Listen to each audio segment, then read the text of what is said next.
சிது ஐயரை வணங்குகிறேன். குருநாதர் ஆதித்ய குருஜி அவர்களை வணங்குகிறேன். ஆன்மீக அன்பர்கள் அனைவருக்கும் ஜோதிட ரத்னா செல்வம். இப்பொழுது பங்குனி மாத ராசி பலன்களை பற்றி பார்க்க போகிறோம்.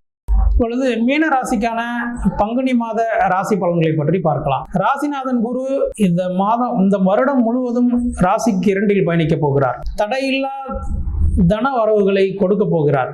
வீட்டில் சுப நிகழ்ச்சிகளை நடத்த போகிறார். வேலை தரக்கூடிய இளைய பருவத்தினருக்கு நல்ல வேலையும் ஊதிய உயர்வும் மேல் அதிகாரிகளின் பாராட்டுகளும் கிடைக்க போகிறது. புதிதாக தொழில் தொடங்குபவர்களுக்கு ஒரு நல்ல மாதமாக இந்த பங்குனி மாதம் இருக்க போகிறது.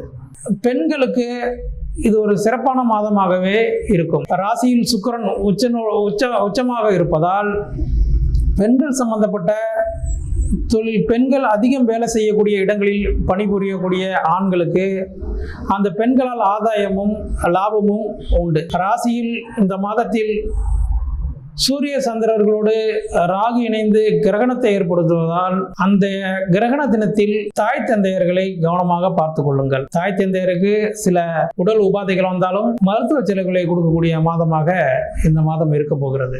பொதுவாகவே இந்த மாதம் முழுவதும் ராசிக்கு குரு 2 இருப்பதால் ஒரு நல்ல மாதமாகவே மீனராசிக்கு இருக்க போகிறது.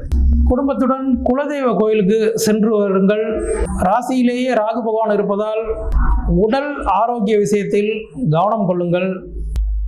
7 குடைவன் நீச்சமாக ராசியில் இருப்பது கணவன் மனைவியிடையே சில சச்சரவுகளை உண்டு பண்ணினாலும் உச்ச சுக்கிரனோடு சேர்ந்த புதன் உங்களை புரிந்து கொள்ளக்கூடிய வாழ்க்கை துணையைத்தான் கொடுப்பார். ராசி மாதத்தின் இறுதியில் புதன் பகவான் நீச்ச பங்க நிலையிலிருந்து விலகுவதால் அனைத்தும் உங்களுக்கு நல்லதாகவே நடக்கும். இந்த மாதம் உங்களுக்கு ஒரு சிறப்பான மாதமாகவே இருக்கும். வாழ்த்துக்கள்.